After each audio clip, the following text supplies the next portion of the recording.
하나님이 이 세상을 이처럼 사랑하사 독생자를 주셨으니 이는 그를 믿는 자보다 멸망하지 않고 영생을 얻게 하려 하심이라. 아멘. 사랑과 은혜가 풍성하신 아버지 하나님, 모든 것의 시작이요 마침이신 하나님을 찬양합니다. 이 세상을 사랑하사 독생자를 주시고 그를 믿는 자마다 영생을 얻게 하시는 하나님께 감사드립니다.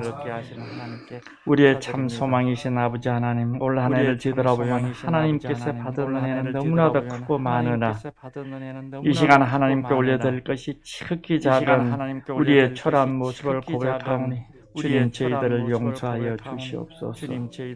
다가오는 2022년 새해에는 하나님의 은혜 가운데 우리와 함께 하셔서 모든 것을 새롭게 하여 주시옵고 오직 하나님의 영광만을 위해서 그 이름을 높여드리는 귀한 시간 되기를 간절히 소망하오니 함께 하여 주시옵소서.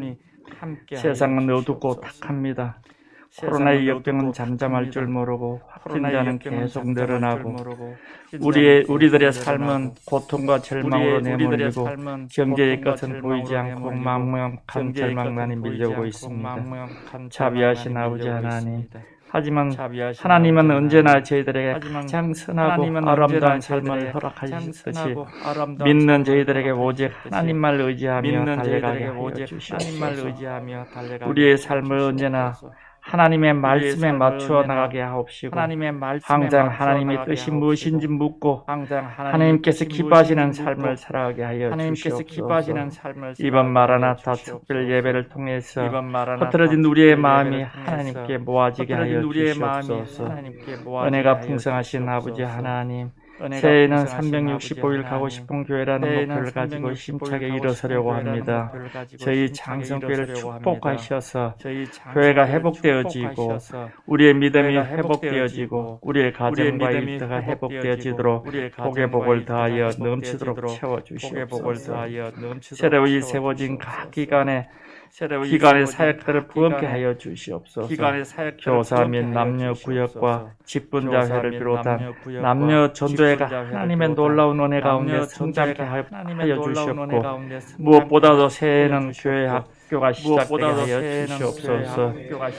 그리하여 내년 연말에 이 자리에서 하나님께 아뢰를 때는 더욱 풍성한 결실로 주님께 감사 찬양을 드리게 하여 주시옵소서.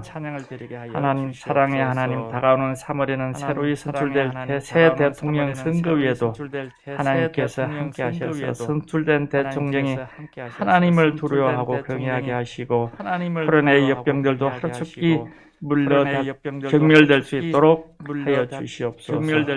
오늘도 말씀을 가지고 단위에 서신 강경규 담임 목사님을 영육간에 강건하게 붙들어 주시고 성령의 은혜 가운데 선포되는 말씀을 하나님의 은혜가 되게 하시고 듣는 우리가 말씀대로 살아가기로 결심하고 돌아가는 복된 자리가 되게 하여 주시옵소서.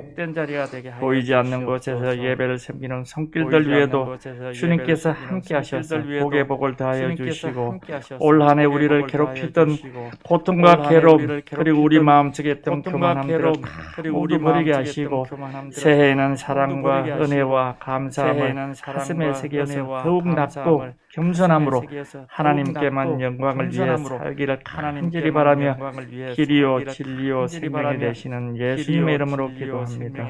아멘.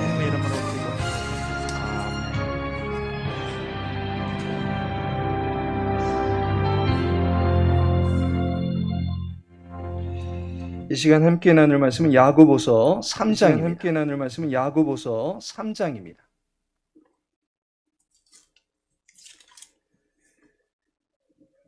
야고보서 3장 14절에서 6절까지의 말씀입니다.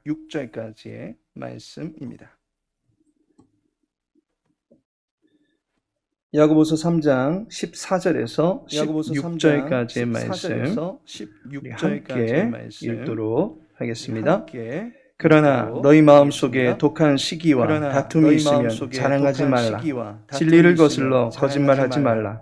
이러한 지혜는 위로부터 내려온 것이 아니요 땅의 것이요 정욕의 것이요 귀신의 것이니 시기와 다툼이 있는 곳에는 혼란과 모든 악한 일이 있음이라. 아멘. 오늘은 본문의 말씀을 통해서 마음의 장례식장 시기를 버리라. 마음의 장례식장 시기를 버리라라는 제목으로 함께 말씀 나누고자 합니다. 시기와 관련한 유대인의 민담 하나를 소개해 드리도록 하겠습니다. 두 남자가 왕을 만나게 됩니다. 이 두 남자는 서로 친구 사이입니다. 왕은 자기를 찾아온 두 사람에게 호의를 베풀기로 합니다. 두 사람 중에서 한 사람이 바라는 것을 먼저 들어주겠노라 라고 합니다.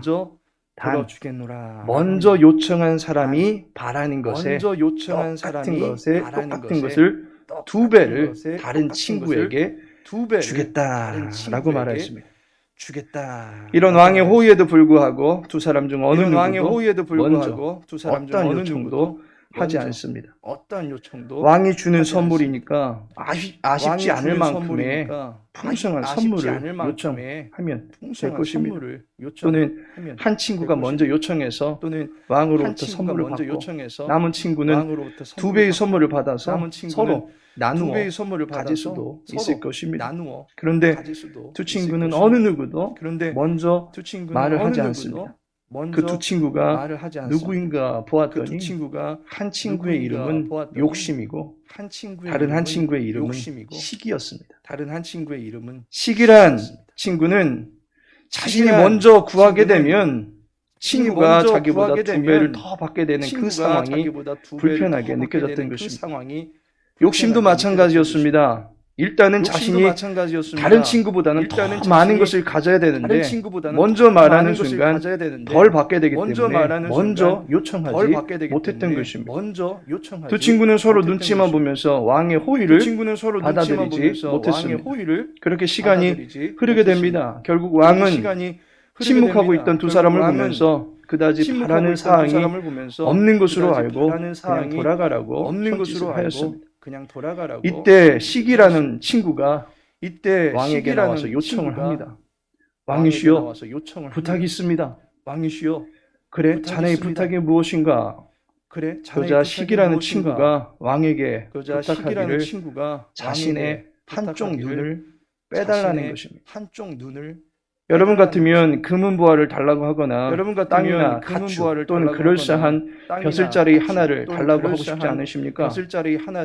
시기는 왜 한 눈을 빼달라고 한 것입니까? 자기의 한 눈을 빼면 다른 친구는 어떻게 해주어야 되는 것입니까? 먼저 요청한 자 말고 다른 친구에게는 두 배가 가게 된다라고 했습니다. 그렇다면 시기는 친구의 두 눈이 뽑히게 되기를 바랐던 것입니다. 시기란 친구는 자기가 고통스러울지라도 상대가 더 고통스럽게 되기를 바라는 쪽으로 왕의 호의를 사용하기로 했던 것입니다. 시기는 남이 잘 되는 것을 볼 때 즐거워하지 못하고 고통스러워하는 마음입니다. 반면에 남의 일이 잘 풀리지 않아서 힘들어하는 그를 보게 되면 무한한 기쁨을 취하는 마음이 시기입니다. 그레고리우스 교황이 시기에게는 두 딸이 있는데 하나는 애통이고 다른 하나가 환호다라고 말합니다. 슬픔과 기쁨이 한 집에 공존하고 있다는 것입니다. 상대의 행복을 보면서는 애통하고 상대의 공경을 보면서는 환호를 지르는 것이 시기다라는 것입니다. 우리는 이와 관련된 인물을 성경에서 찾아볼 수 있습니다. 사울왕은 한 나라의 통치자입니다. 나라의 안보와 영적 평안을 위해서 힘을 기울여야 되는 지도자입니다. 그런 그에게 다윗이라는 한 소년이 나타나서 나라의 안보를 위협하던 적장을 쓰러뜨렸습니다. 여호와 이름을 만홀히 여기면서 영적 기강을 무너뜨렸던 골리앗의 머리를 베어버렸습니다. 40일 동안 여호와를 대적하던 골리앗의 교만을 보기 좋게 무너뜨린 다윗의 호기와 그의 불같은 믿음을 많은 국민들이 보고서 찬사를 보내게 됩니다. 그 찬사를 들어보니까 사울의 죽인 자는 천천히요 다윗은 만만이로다. 다윗은 만만히 사울이 잘못 들었나 다시 들어보게 됩니다. 그런데 사울 왕보다 더한 찬사가 다윗에게 쏟아지고 있는 것 아니겠습니까? 이 말을 듣고는 사울이 어떻게 됩니까? 사무엘상 18장 8절에 18장 9절에 보니까 그날 후로 사울이 다윗을 주목하였더라 라고 말씀하고 있습니다. 여기서 말하는 주목하였더라라는 이 말이 NIV 성경에서는 시기하는 눈을 계속해서 유지했다라는 그런 말로 번역하고 있습니다. 이와 같이 시기라고 하는 것은 누군가 나보다 더 잘 되는 것에 대해서 불편한 감정을 드러내고 그 감정을 추스리지 못함으로 말미암아 악한 영이 틈타는 상태로까지 마음의 상태가 타락하게 되는 것입니다. 잠언 14장 30절에 보니 평온한 마음은 육신의 생명이나 뼈를 썩게 하느니라 라고 말씀하고 있습니다. 인간에게 있어서 가장 단단하게 여겨지는 부분이 뼈입니다. 그런데 그 뼈가 썩어지고 부서질 정도로 시기는 강력한 위력을 갖고 있다라고 하는 것입니다. 더욱이 심각한 문제는 상대는 아무렇지 않은데 시기를 품은 자기 자신이 자기의 마음 상태를 그야말로 장례식장으로 만들어 놓는 것입니다. 자신의 내면에 죽음의 집을 만들어가는 이 시기에 독한 위력에 휘둘리지 않기 위해서 시기와 맞서 싸울 수 있는 힘과 지혜를 길러야 할 필요성이 있습니다. 따라서 이 시간에는 본문의 말씀을 통해서 우리가 경계해야 될 시기라는 죄를 버리기 위해서 해야 할 일이 무엇인지 알아보고자 합니다. 결론적으로 타인의 행복은 물론이요 자신의 행복도 건강하게 누리실 수 있는 저와 여러분의 삶이 되어지기를 예수님의 이름으로 축복합니다. 만일 여러분의 곁에 있는 어떤 동료가 좋은 성적을 받거나 또한 더 인기가 있다면 여러분은 어떠한 마음이 들겠습니까? 또한 직장 동료가 먼저 승진하게 되거나 실력을 인정받을 수 있는 더 많은 기회를 얻는 것을 볼 때 어떤 마음이 들겠습니까? 사회적으로 명망 있는 부모님을 둔 친구들, 그리고 사람들이 소위 알아주는 대학교에 다니면 어떤 마음이 드시겠습니까? 우리는 개척교회라고 하는 소박함을 가지고는 있지만 중형교회, 대형교회를 다니고 있는 친구들을 보면 어떤 마음이 드십니까? 잘생긴 남자와 못생긴 여자가 만나서 결혼을 하면 그 둘을 가리켜서 여자 집이 돈이 많은가 보네, 남자가 아깝다 라고 험담을 합니다. 그런데 못생긴 남자와 예쁜 여자가 만나서 결혼하면 여자가 아깝다 또는 남자가 잘해주나 보네 라고 합니다. 그런데 못생긴 남자와 못생긴 여자가 결혼하면 그때는 둘이 정말 사랑하나 봐 라면서 축복을 합니다. 한 가정을 이루는 축복스러운 일을 두고서도 어떻게든 트집을 잡고 흠집 내기를 해야 비로소 직성이 풀리는 것이 시기입니다. 이러한 시기심의 역사는 아벨의 제사를 시기했던 가인이 있던 태초부터 지금까지 끊임없이 인간 역사에 두드러지게 나타나고 있습니다. 고대의 철학자 아리스토텔레스는 친구의 불행을 보면서 기뻐하는 감정을 심술이다라고 정의하였습니다. 중세의 토마스 아퀴나스는 온 이불이라고 하는 책에서 다른 사람의 행복을 슬퍼하는 것이 시기이다라고 말하였습니다. 그리고 현대 심리학에서는 상대의 고통을 즐기려는 정신적 성향으로서 샤텐프로이테라라고 하는 이 전문 용어로 시기심을 다루고 있습니다. 샤텐프로이테, 마치 우리말의 쌤통이라는 말과 비슷하게 들리면서 거의 같은 의미로 사용하고 있는 말입니다.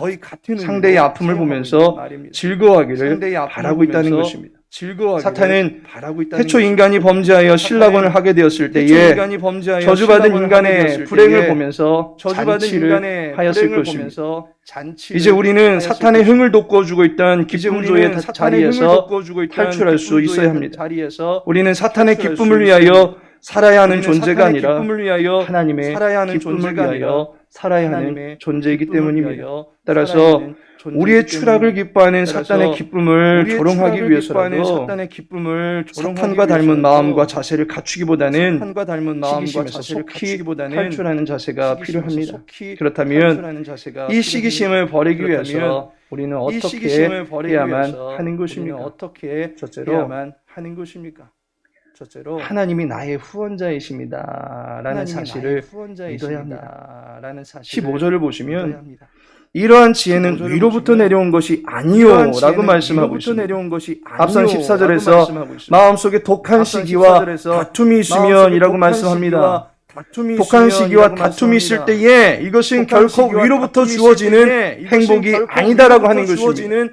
야고보서 4장 2절에 보니까 시기하여도 능히 취하지 못하므로 다투고 싸우는도다 라고 말씀하고 있습니다. 시기가 우리를 행복으로 이어주는 것이 아닙니다. 도리어 시기는 우리를 불행하게 만드는 것입니다. 우리의 행복은 다른 사람의 불행을 통해서 얻는 것이 아닙니다. 우리의 행복은 하나님께서 풍성하게 내려주시는 사랑에서 비롯되는 것입니다. 따라서 우리의 행복의 후원자가 하나님이십니다. 그리하여 17절에서는 오직 위로부터 난 지혜는 이라고 말씀하고 있습니다. 앞선 시기와 다툼을 쫓아 사는 그런 사람은 땅의 사람입니다. 그러나 위로부터 난 지혜를 가지고 살아가는 사람은 하늘로부터 주어지는 의의 기운을 가지고 살아가는 사람이다라고 말해주고 있는 것입니다. 다른 사람들과의 비교에서 내게 없는 것만을 찾아내서 푸념하는 삶을 살아갈 것이 아니라 나의 후원자가 하늘에 계시다라는 사실을 믿음으로 갖추고 우리의 삶은 풍성하다라는 고백을 하나님 앞에 올려드리며 살아갈 수 있어야만 하는 것입니다. 바울은 나의 나된 것은 하나님의 은혜다라고 고백하였습니다. 우리에게는 하나님이 계십니다. 은혜를 갖고 계신, 그래서 무엇을 구하든지 구하는 것을 주시고 또한 더욱 큰 은혜를 부어주실 하나님이 우리의 후원자이십니다. 우리 영혼의 진정한 행복을 공급해 주실 수 있는 분이 하나님이시다라고 하는 이 사실을 믿을 때에 괜한 부러움에 빠져서 우울해지는 마음의 상태를 이겨낼 수가 있게 되는 것입니다. 두 번째로는 그는 나의 동역자입니다 라는 의식을 늘 갖추고 있어야 됩니다. 시기심이 공격하는 것은 1차적으로는 우리의 마음일 것입니다. 시기심을 양산하는 마음이 장례식장이 되어버립니다. 상대의 잘됨을 보면 내 마음이 장례식장이 됩니다. 상대가 고통받는 것을 보면 내 마음속에 아주 그의 인생이 깡그리 무너져 내리기를 바라면서 상대방의 장례식장을 내 마음속에 차려놓고 있습니다. 그러면서 2차적으로 이 시기심은 사람과의 관계를 파괴해버립니다. 사촌이 땅을 사면 배가 아프다라는 말이 있습니다.